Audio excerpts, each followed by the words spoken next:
تو اس پر سیخ پا ہونے کی یا مقدمہ قائم کرنے کی ضرورت نہیں تھی۔ فواد چودھری صاحب کے بھائی کو بھی گرفتار کیا گیا تھا، اور اس کی فواد چودھری صاحب کی جو بیٹیاں ہیں، بچے ہیں، ان کو بھی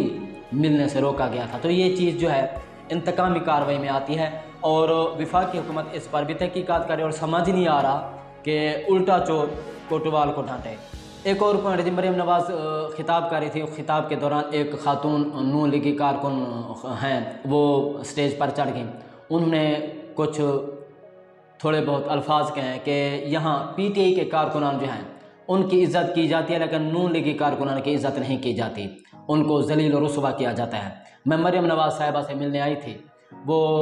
جو پکچرز ہیں وہ بھی میں آپ کو سکرین شاٹ پہ دکھا دیتا ہوں۔ وہ باقاعدہ مریم نواز صاحبہ نے سٹیج پر بلایا کہ یہاں آ کر آپ بات کریں۔ وہ ایک طرف سے جو ہے نا اس کو عزت و احترام دینا چاہ رہی تھی، لیکن اس عورت نے سٹیج پر آ کر وہ سب باتیں کہیں جو اس کے ساتھ ہو رہا ہے۔ وہ کہتے ہیں کہ ہم ملنا چاہتے ہیں، ہمیں ذلیل کیا جاتا ہے، ہمیں دھکے دیے جاتے ہیں، کوئی اہمیت نہیں نون لیگی کارکنان کی، جبکہ پی ٹی آئی جو کارکنان ہیں ان کی عزت ہے، جو پی ٹی آئی قیادت ہے اپنے کارکنان کی عزت کرتی ہے، جبکہ ایسا نون لیگ میں نہیں ہے۔ تو کچھ شکوے شکایت تھے، وہ ویڈیو منظر عام پر آئی ہے، جس پر مریم نواز صاحبہ کا جو منہ ہے اور جو ریئیکشن ہے وہ دیکھنے والا تھا۔ تو یہ چیزیں ظاہر ہے عوام میں جو ہیں وہ سامنے آ رہی ہیں، عوام کا ریئیکشن سامنے آ رہا ہے، عوام یہ چیز دیکھ رہی ہے۔ اب عوام برداشت نہیں کرتی، اب عوام بولتی ہے، اب عوام ڈیمانڈ کرتے ہیں، سوالات کرتے ہیں، جواب مانگتی ہے،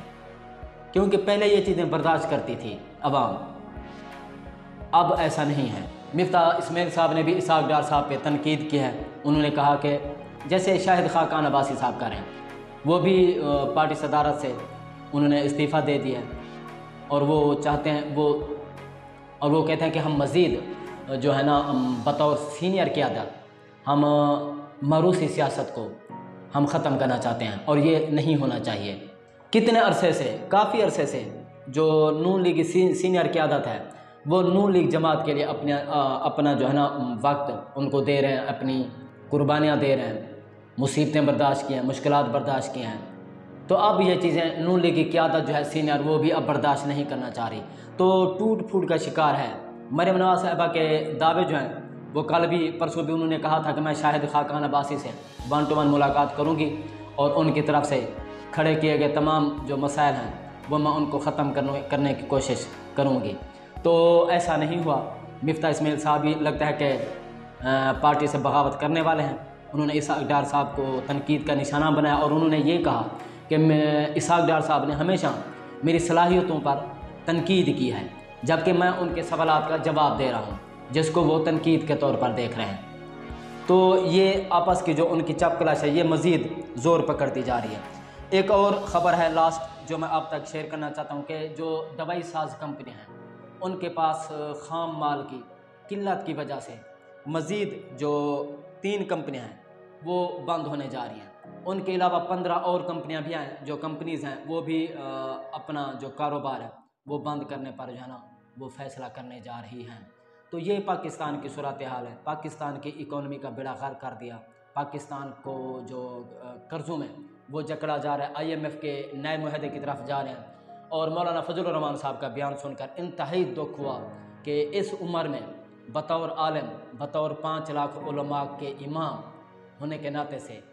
جھوٹ نہیں بولنا چاہیے، اور مولانا فضل الرحمان کی سیاست جو ہے اس وقت پہلے کی نسبت زیادہ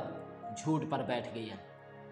ڈالر کے ریٹ بڑھتے جا رہے ہیں، اور ظاہر ہے ڈیزل پیٹرول ان کے ریٹ بڑھیں گے تو اس کا غریب آدمی کی زندگی پر بھی اثر پڑے گا، ضروریات زندگی کی چیزیں وہ مہنگی ہوں گی، غریب عوام پر اثر پڑے گا۔ اور اس وقت میں سمجھتا ہوں کہ غریب عوام کے ساتھ جو مڈل کلاس ہے، ایلیٹ کلاس ہے، وہ ان کو بھی سڑکوں پر نکلنا چاہیے، اور غریبوں کی بطور مدد کے طور پر باہر نکل کر احتجاج کرنا چاہیے۔ اب اگر احتجاج نہ کیا تو ہو سکتا ہے کہ مزید نقصان اٹھانا پڑے۔ دہشت گردی جو ہو رہی ہے اس وقت ملک میں، اس کے خلاف بھی شہباز شریف صاحب نے APC بلا لیا، جس میں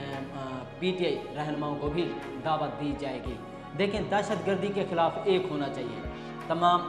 جو پارٹیز ہیں، سیاسی پارٹیز ہیں، پولیٹیشنز ہیں، ان کو ایک ہونا چاہیے۔ لیکن سوچنے کی بات یہ ہے کہ حماد اظہر اور مختلف جو PTI رہنما ہیں وہ بار بار کہتے ہیں مراد سعید صاحب تقریباً 10 دن 15 دن پہلے یہ پیٹ کر تھک گئے کہ KPK میں دہشت گرد لائے جا رہے ہیں، دہشت گردی کا ایکٹیویٹی کا جو ہے نا خطرہ ہے، لیکن اس کو سیریس نہیں لیا گیا اور ایک بہت بڑا سانحہ رونما ہو گیا جس میں تقریباً 80 لوگ جو ہمارے نمازی تھے وہ شہید ہوئے۔ اور یہ وہاں دھماکہ ہوا ہے جہاں 3-4 جو چوکیاں ہیں وہاں سے کراس کر کے ایک پولیس کی وردی میں بندہ آیا اور مسجد میں گھس گیا۔ پہلے ایک کالا دم تنظیم نے اس کو اون کیا، اس کے بعد جو ہے نا اس کو انہوں نے اون کرنے سے انکار کر دیا کہ یہ ہم نے نہیں کیا۔ وہ شاید اس وجہ سے کہ چونکہ یہ معاملہ ہوا تھا مسجد میں اور عوامی رد عمل آنے کی وجہ سے انہوں نے یہ جو الزام ہے اور یہ جو دھماکہ ہے اون کرنے سے انکار کر دیا۔ تو یہ چیزیں پاکستان میں جو ہیں تمام